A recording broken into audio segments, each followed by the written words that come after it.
Hey everybody, it's Courtney, and I am going to be creating a very simple scene using the Bundle Up stamp set by Hero Arts.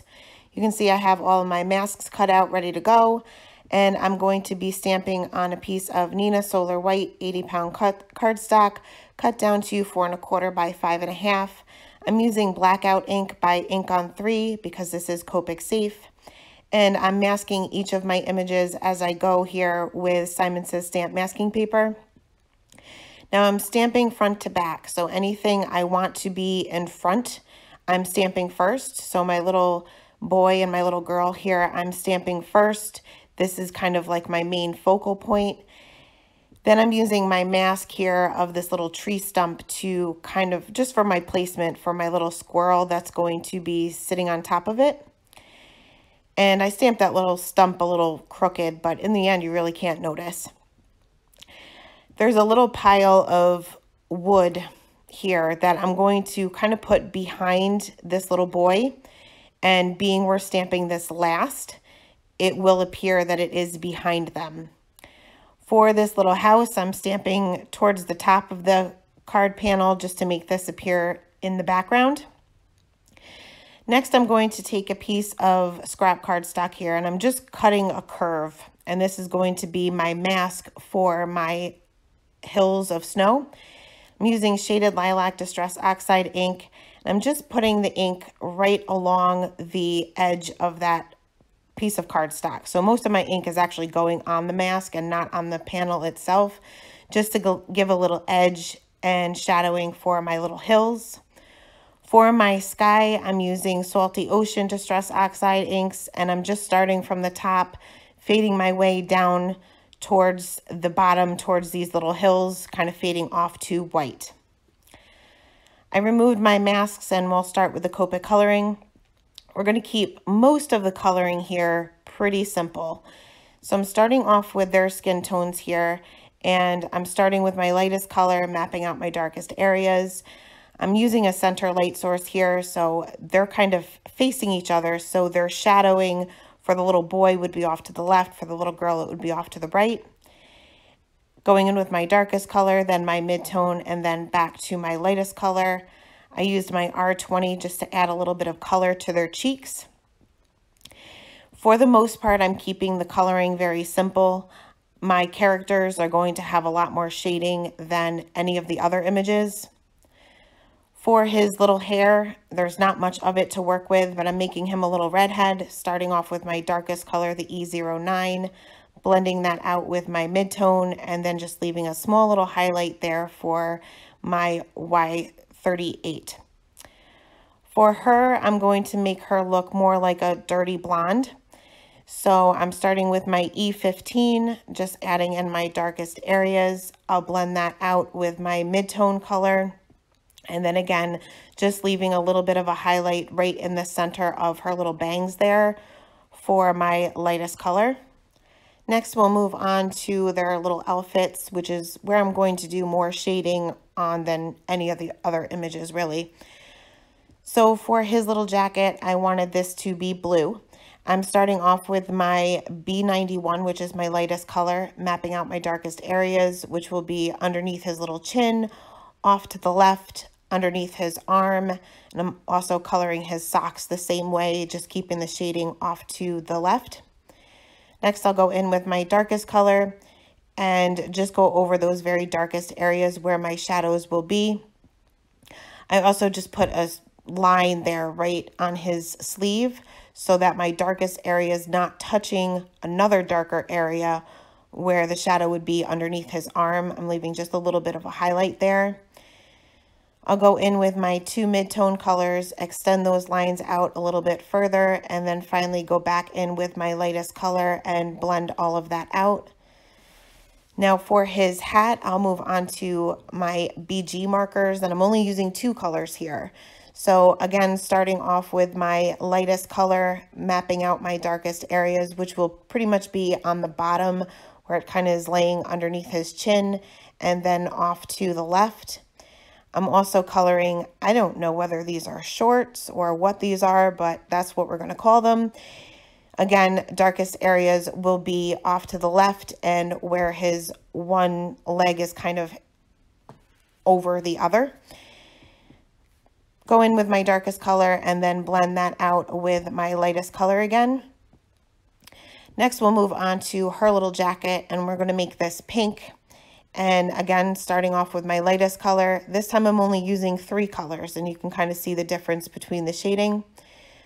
Mapping out my darkest areas, which will pretty much be in the same areas as his jacket, only off to the right instead of the left. Going in with my darkest color, which is actually a red, but this is just going to be my shadow, where the little wood is hanging over her jacket would also cast a shadow. Next, I'll go in with my mid-tone color, which is the R22, extend all of those lines out a little bit, and then finally go back in with my lightest color and blend everything out, again coloring her socks the same way as I'm coloring her jacket. For her little hat, I'm also coloring that the same way as I colored his, just to kind of match him a little bit, as well as the little bottom of her jacket. I don't know what you would call that, but like the little fringy area. I'm also using my BG markers for that. Again, starting with my lightest color, my darkest areas will be the same as they are for him, only off to the right instead of the left.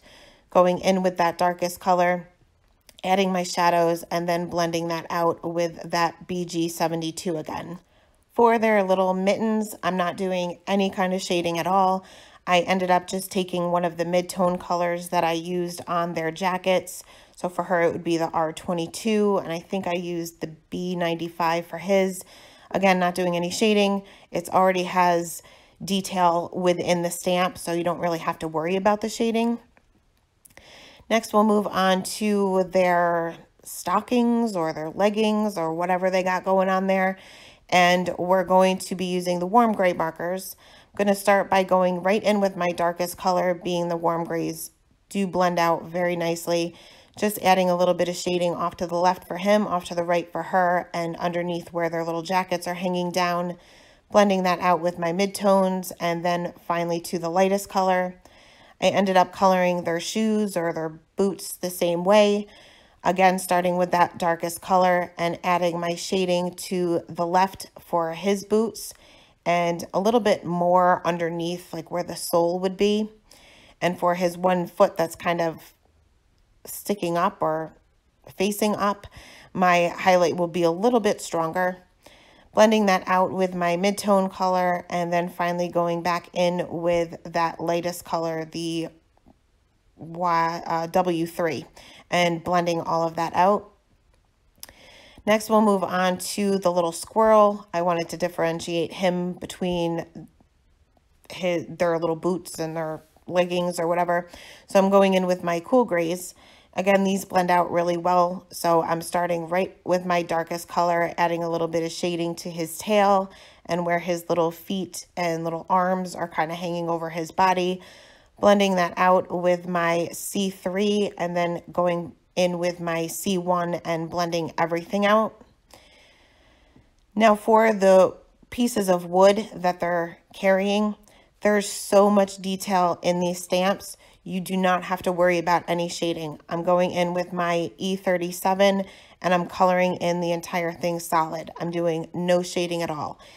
Being this is a fairly dark color, but not quite dark enough where you're not going to see the lines within the illustration, those lines within the stamp and the detail within the stamp is going to give you enough shading where you don't have to add any more. So for little areas like this, you can totally skip the shading. Now for the stump, this little tree stump, I will add some shading here, but I'm going to move on to my E50 markers just so that it doesn't blend in with the wood that they're carrying. And I'm going to add my shading on either side, kind of go over some of those lines within the illustration. Being this is a round object, my highlight will be in the center, especially being we are working with a center light source.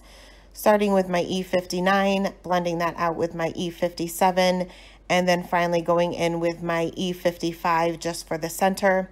I use my E57 just for the top where that little squirrel's sitting. And again, no shading at all. There's enough detail within these illustrations where you don't need it. The pile of wood, I am adding a little bit of shading just because these are kind of laying on top of one another. I'm not actually adding too much shading to the logs themselves. It's just where they're kind of creating a shadow where they're laying over one another. And I'm using the same E50 markers for that as well. Next, we'll move on to the house in the background, keeping those E50 markers out. And I'm going to be adding my shading underneath the roof, where the roof would cast a shadow on the house, and on either side. So there is boards or siding to this house, so I'm using those as my guide. I'm using little flicking motions on either side, but my longer flicks will be where those boards would be. I'm just using the lines within the stamp. Next, I'll go in with my E57 and basically do the same thing, just extending those out a little bit further, including those flicks where the boards are that actually make the house, I guess. Finally, I'll go in with my E55 and blend all of that out.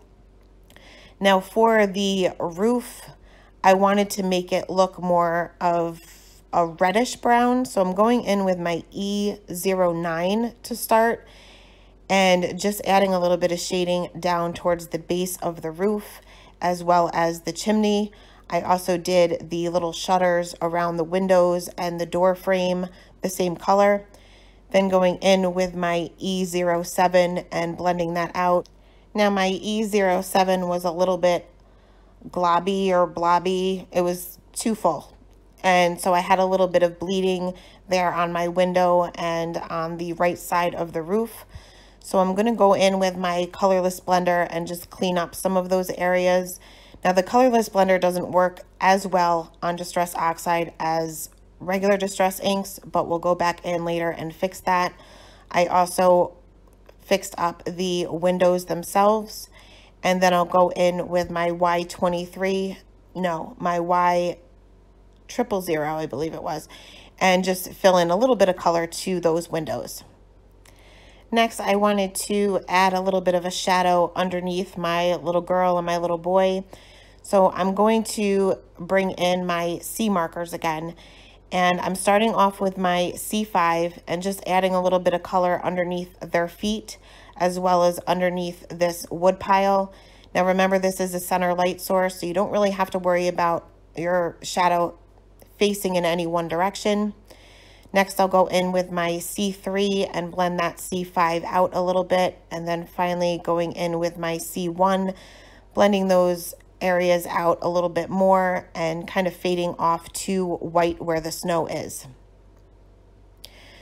Next, I wanted to add a little bit of shadow underneath the house, and I picked my V20 markers because this closely matches the Distress Oxide inks that we used, and I hated it.